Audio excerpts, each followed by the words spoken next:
Bom dia, graça e paz. Meu nome é Thalita Martins e estou aqui nesta manhã de quinta-feira, ensolarada, primeiramente para louvar a Deus junto com você pela oportunidade de acordarmos, de estarmos saudáveis, vivas. Se você já tomou o seu café da manhã, não sei se você já louvou e agradeceu a Deus por isso, se não, faça agora.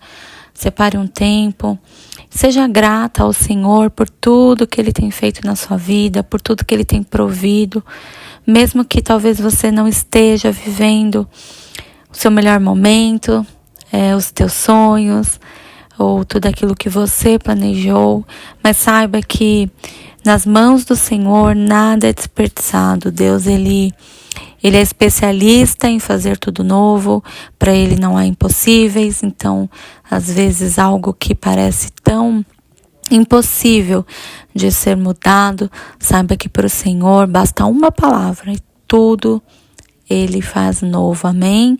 Então agradeça ao Senhor, independente de onde você estiver, do que você estiver sofrendo, passando, saiba que Deus, Ele tem o controle de tudo e Ele, creia, tudo isso vai contribuir para o bem, né? Para o seu bem, para o crescimento, enfim.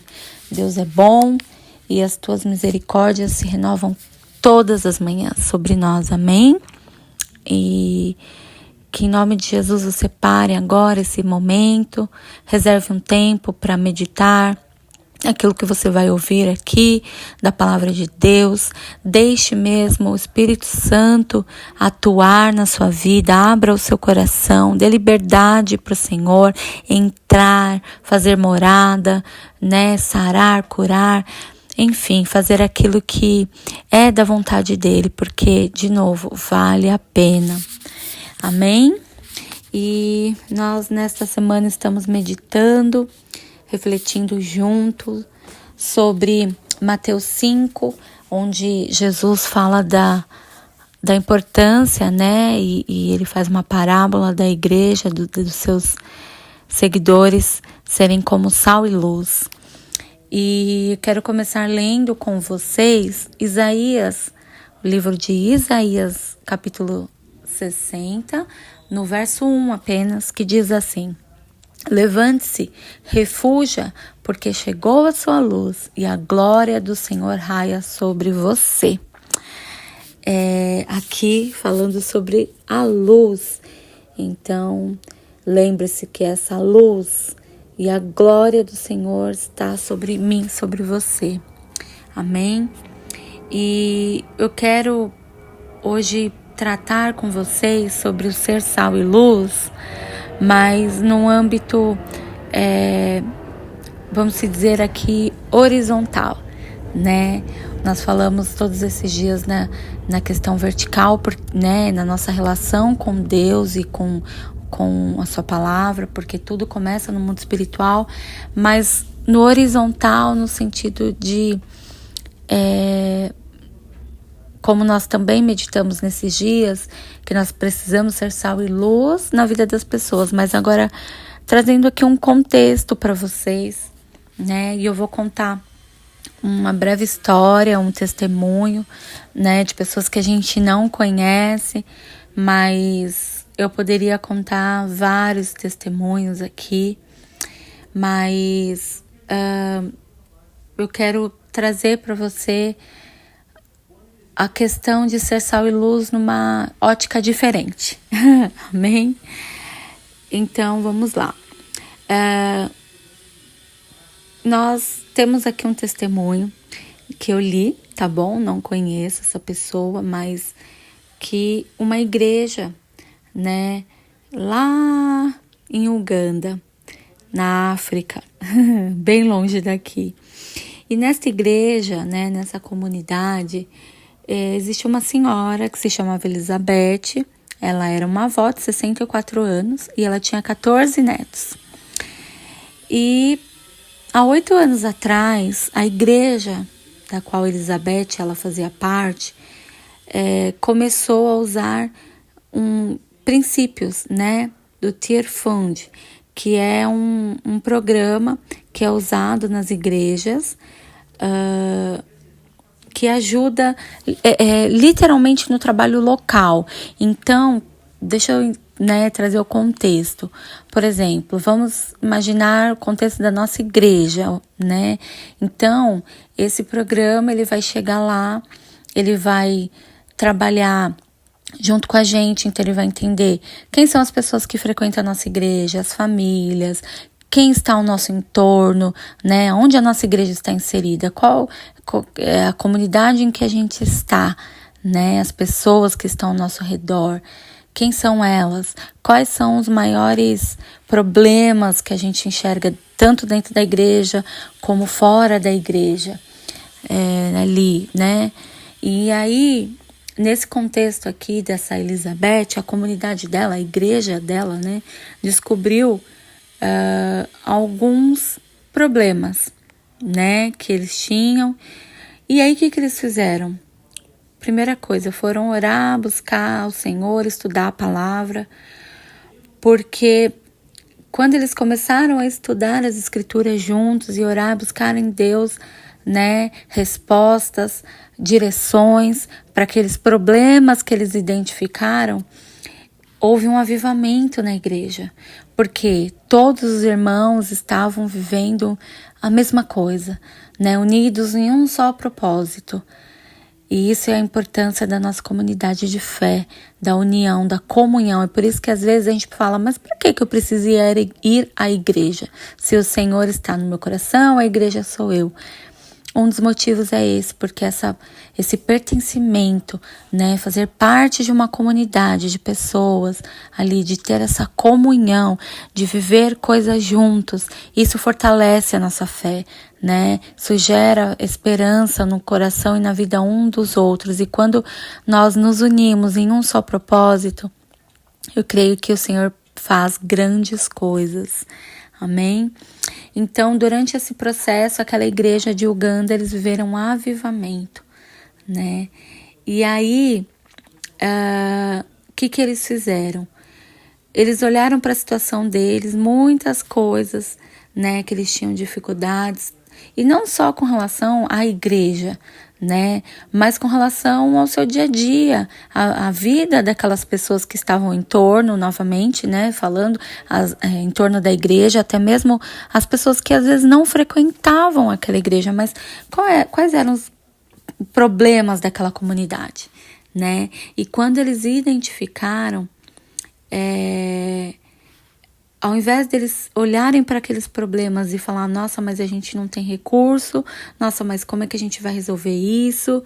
Eles identificaram os maiores problemas, mas unidos, né, na direção de Deus, em oração, eles começaram a trabalhar juntos, por um só propósito, para mudar aquelas coisas. E aí, eu vou colocar aqui alguns dos problemas que eles tinham.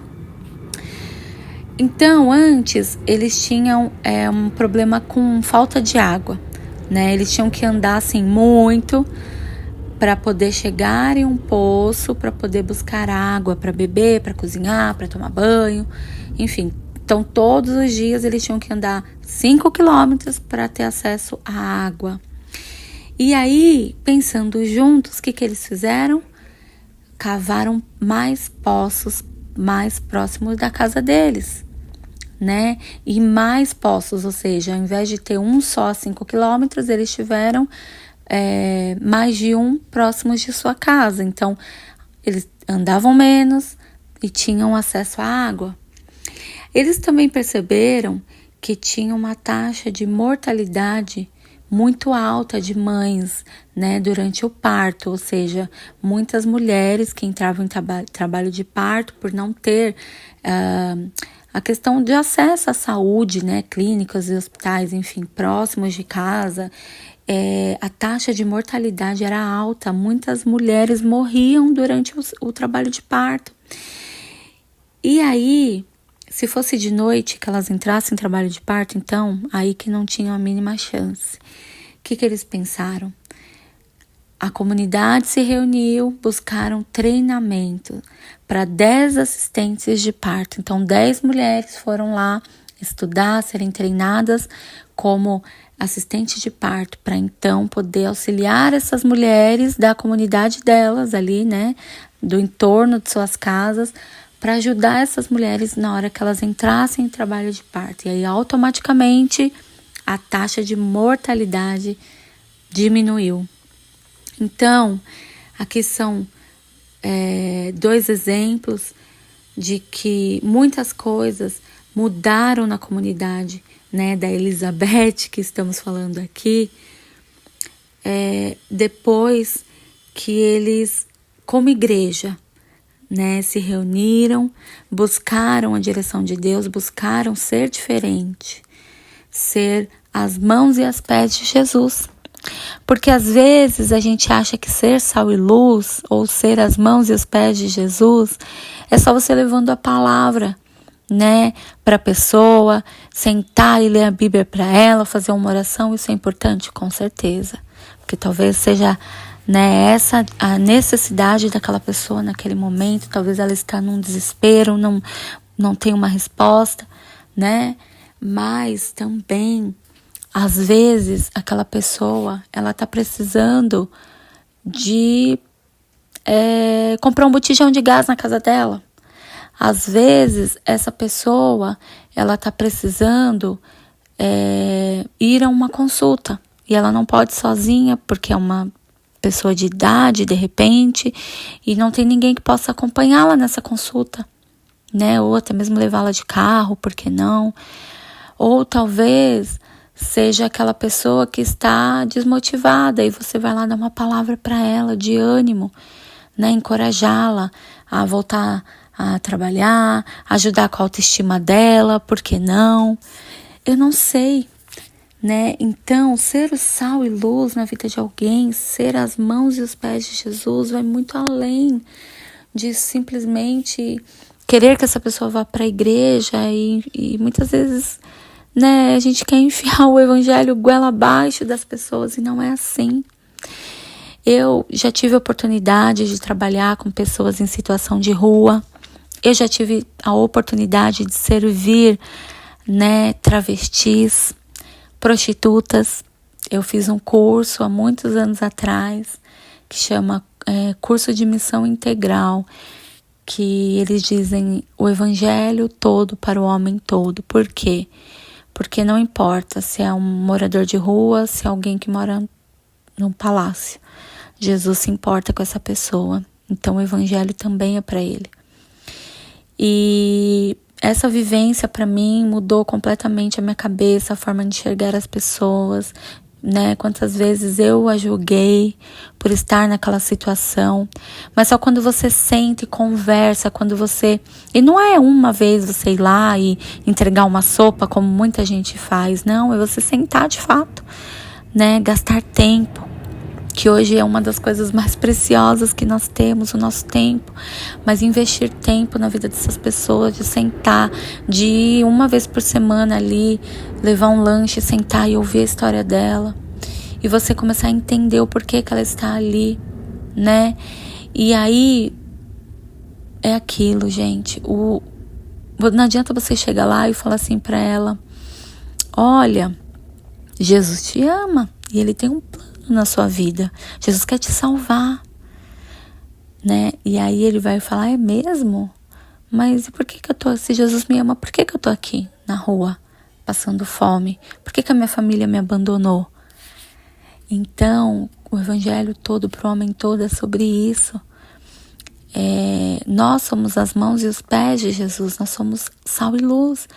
Então, não adianta você ir lá e só falar que Jesus a ama, porque isso não vai encher a barriga dela, não vai matar a fome, não vai matar a sede dela. Você precisa ir lá, levar um prato de comida, uma garrafinha de água, e aí sim, você senta. E mesmo que talvez ela não queira falar nada, mas você já vai estar fazendo a diferença, você está mostrando Jesus para aquela pessoa. Então, ser sal e luz vai muito além de simplesmente pregar o evangelho. Era isso que eu queria compartilhar com vocês. Espero que eu não tenha sido prolixa, mas que eu tenha sido clara, objetiva nos exemplos aqui. E de verdade, eu desejo que você viva esse evangelho, que você seja as mãos e os pés de Jesus na vida daquele que você tem, né, intimidade, daquela pessoa que você convive, enfim. Mas também na vida daquela pessoa que talvez você passe por ela uma vez na sua vida e nunca mais você a veja. Mas se você marcar a vida dela, talvez com uma ação, com um bom dia, com boa tarde, com um sorriso, que seja com uma oração, né? Não importa. Mas seja sal e luz, deixa Deus usar a sua vida. Amém? E eu quero, para terminar, deixar 2 versículos. Um se encontra em Provérbios 18, no verso 15, que diz assim: o coração do que tem discernimento adquire conhecimento, e os ouvidos dos sábios saem à procura do conhecimento. E Salmo 119, 105, muito conhecido: a tua palavra é lâmpada para os meus pés e luz para o meu caminho. Então nós, como igreja, como comunidade, quando a gente se reúne para ouvir de Jesus, para orar, buscar direção, a palavra dele vai mostrar o caminho que devemos andar. Amém? Que Deus abençoe o seu dia.